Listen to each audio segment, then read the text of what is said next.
Hey friends, it's Russ Phillips from Kerr Property Group and the Russ Phillips team. I'm here with Tanya this morning and we are diving into the market of the moment. We've pulled a bunch of data and we're here to give you the takeaways and not just the fluff, but really just the facts. And we'll throw in a little whimsical humor just to try and laugh to keep from crying. That's right, lighten the mood. Okay, let's look at pricing then versus now. And if you take a look at this chart, you'll see that the median household price was $326. Now, if you follow a normal 4% appreciation, that would put us around $400,000 in 2025.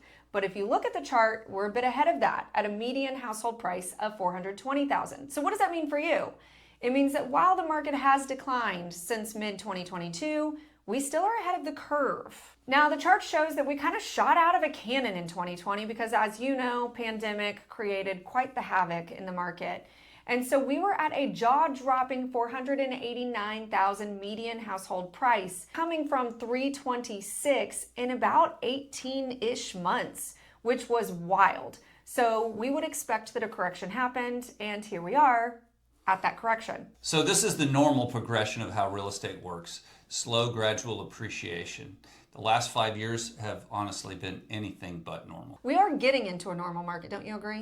So what's the takeaway here? This is not a crash. This is a correction. And so homes, while sellers are feeling the pinch because homes are not selling what they would have sold for in 2021 or 2022, the thing is, they're still selling for more than they would have with normal 4% appreciation. We're ahead of the trend line. As of today. Now, when we're looking at this data, I want to say that this is mostly Williamson County. Austin is in there if it was in the Williamson County border. And then also there were some data points taken out, such as Thorndale and Thrall, that might skew the data. So we tried to keep this as even killed as possible to give you the best data points. Now let's talk about the elephant in the room. Price drops. Yeah. A whopping 61% of listings on average right now have a price drop. In fact, the sweet spot is between 600 and 700,000, and 73% of those listings have had price drops. That's 3 out of every 4. Yeah, so, and I would say anecdotally, here's what I'm seeing is that the price range between 500 and 800,000 is the most difficult right now to move. And the reason why, in my opinion, and I think you have some thoughts on this too, is because those people are generally move-up buyers and they're sitting on a lesser interest rate, probably below 4%. And so for them to move, they really have to align with, they either need it, they need the space, or the value has to be there for them to make the move. Right, it's a huge leap in monthly payment to go from the smaller house to the move-up house. And the smaller house has a 3% interest rate, and now market rates are fluctuating between 6 and 7.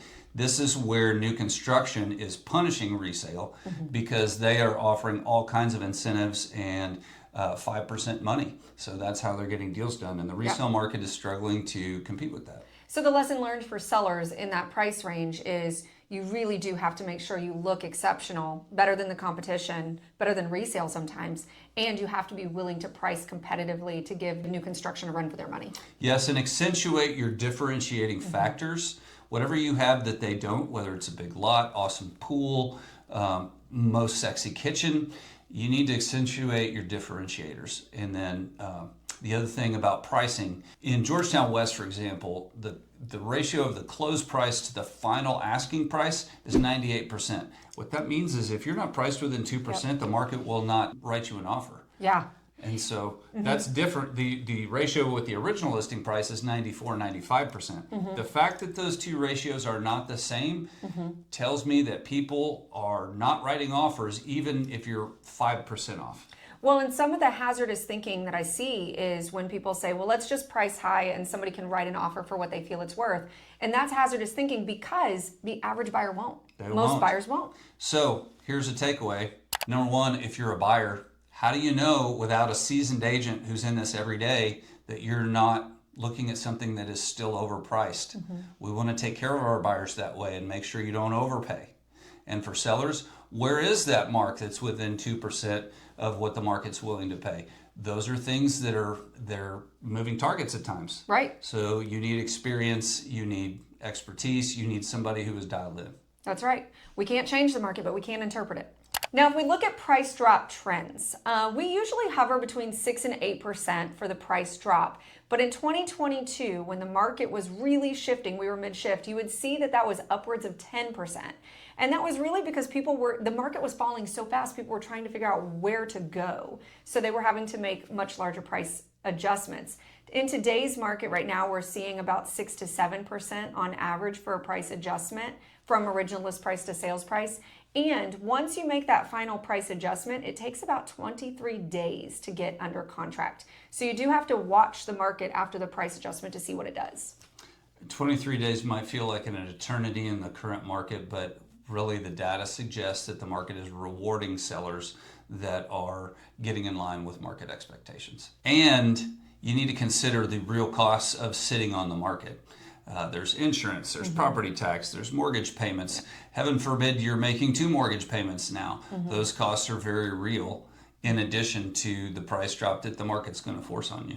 And the stress that it causes. Yeah. So far, year to date, in Williamson County, with the sample data that we pulled, the market has closed a little over 4,000 sales. Now, compare that to 2021, 2022, there was almost 12,000. But the key takeaway here is this is not a dead market. It's a slower market. So in this market, for buyers, it's all about choice, lots of choice. For sellers, it's about strategy. And one thing that we should bring up that people don't think about is the agent and the agent's approach and the agent's persona. Right. Something I've always preached is part of the value we offer is the relationship we build and maintain with the agent on the other side. Absolutely. That can be the difference in whether you sell or not, or what you sell for and if you got what you wanted. So in this market and with any market, people should be focused on choosing the right agent, the agent that comes with knowledge, experience, a full support team. They should be making sure that they are well supported and informed in the process. Well, let's give that a mental picture. Yeah. If I'm having back surgery, I don't want the surgeon who I'm the first case. Yeah. I want the surgeon who's done it a zillion times and if something goes wrong, knows how to adjust on the spot. Right. And part of the value that I think we bring is knowing what to say, when to say, and the value of the relationship we build with the other side. That's exactly right. That can be all the difference in whether you get what you want or whether you even sell at all. Right. For example, recently I had a buyer that there was a home sitting on the market for about 2 weeks because there were some conditional items. And then, as real estate does, it always throws a curveball in. We ended up in multiple offers after several weeks on the market.